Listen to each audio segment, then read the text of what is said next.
right to the situation, you answer the prompts, you get something back that sounded right. And you sat there and you started thinking, like, it's fine. This is actually fine. But it wasn't you. Hi, I'm Tammy Imlay, and this is a Leader's Purpose podcast. Before we get into this, if you've been listening and you're ready to stop guessing and get a real read on what you're carrying, the Aligned Leadership Audit is your next step. 45 minutes, just you and me. I was going to say no homework, but maybe a little bit of homework. We'll call it an action step. But it's just a diagnosis and what's next for you. Link is in the show notes, and it's worth a call. All right, let's get into this. So last week, we talked about that specific feeling, that one where everything is going right, but something still feels off. That episode was about what happens when excellent leaders stop trusting their own read on things. This one picks up right there because I want to talk about where that pattern is showing up right now for a lot of leaders at your level. So there's a version of you that walks into every room, every decision, every hard conversation, and you already know what you think. You've seen this before. You have the context, you have the history, you have something built into a way that you lead that no tool, no platform, and no system can replicate.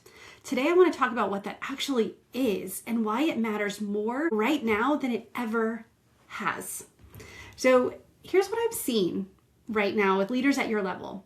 They're using AI and they're using it well. And I'm going to tell you right now, this is not an anti-AI episode. I believe that we should incorporate it. I believe that we should use it. It is a tool.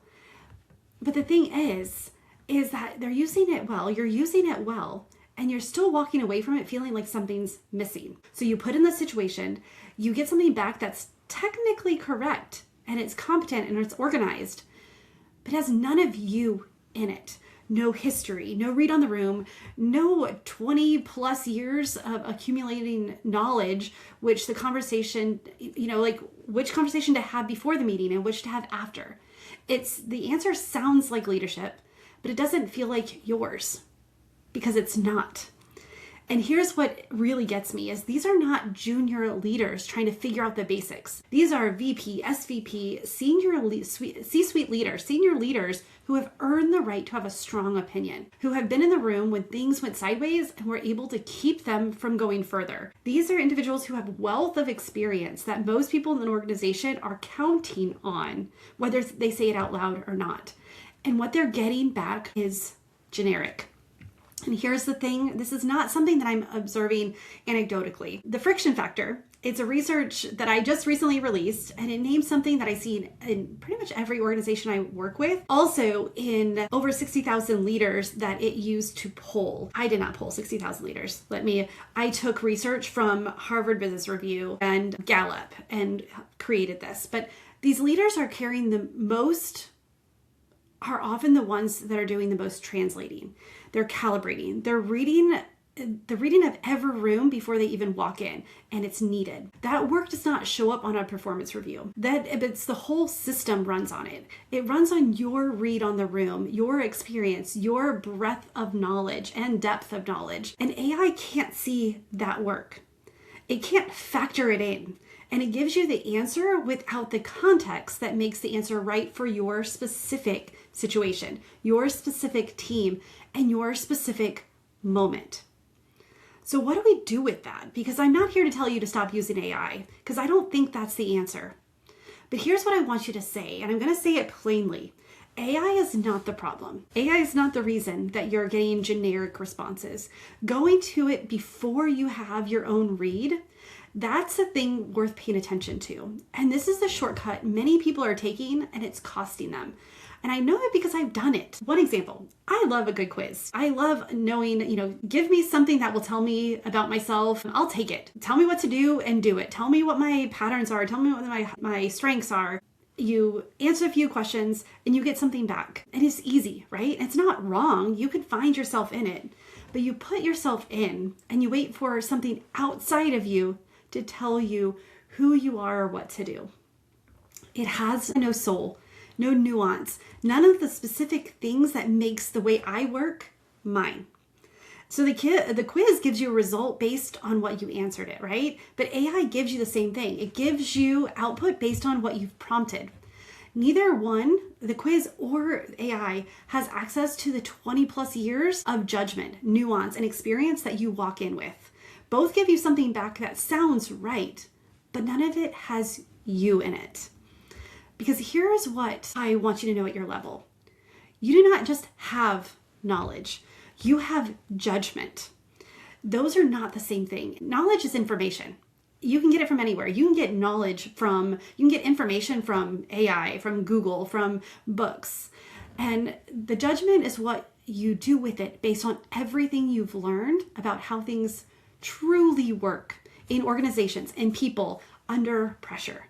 You've been honing that for years and some decades for some of you, and you can't download that into a prompt. The leaders who are using AI are the ones that are using it well, are not the ones who use it instead of or in place of their judgment. They're the ones who are bringing their judgment to it first, and then they are the filter, and then AI is the tool after. When you know your wiring, how you actually make decisions, what drives you, what your values are, why behind the why, where you default under pressure, what you're secretly protecting or that your brain is protecting, and what you are excellent at that does not feel like it's even a skill because it's just so natural for you. AI gets better because now it has something real to work with. It gets more efficient because you stop second guessing the output that does not match you and start directing it toward what does. And you stop outsourcing the thing that it is your strategic edge. And that's when I realized that it's how I changed how I work entirely. So something that I'm working with for my clients right now, and it's because, again, I want you to see that AI is not something that you should avoid. I believe that if you do avoid it, you're going to lose the edge. You're going to miss out. And there's going to be a lot of things because information and decisions have to happen so fast. But what I'm doing for my clients is after we've done the foundation, which that's where we start, we understand the wiring, the what's you're protecting, your leadership styles and whatnot. But then I train an AI agent on you specifically with your specific team and your wiring. So that way that AI is in the right place. When you talk to it, when you prompt, it gives you something based on your natural tendencies. So it's not that AI is bad. It's that you've got to give it more context. You've got to give it your understanding, but you cannot use AI to replace your judgment. Because imagine walking into a decision, like a hard one, the kind of question that there's no clean answer, and knowing that your read on it is not just instinct. Years of pattern recognition running underneath a clear understanding of how you specifically process, decide, and lead.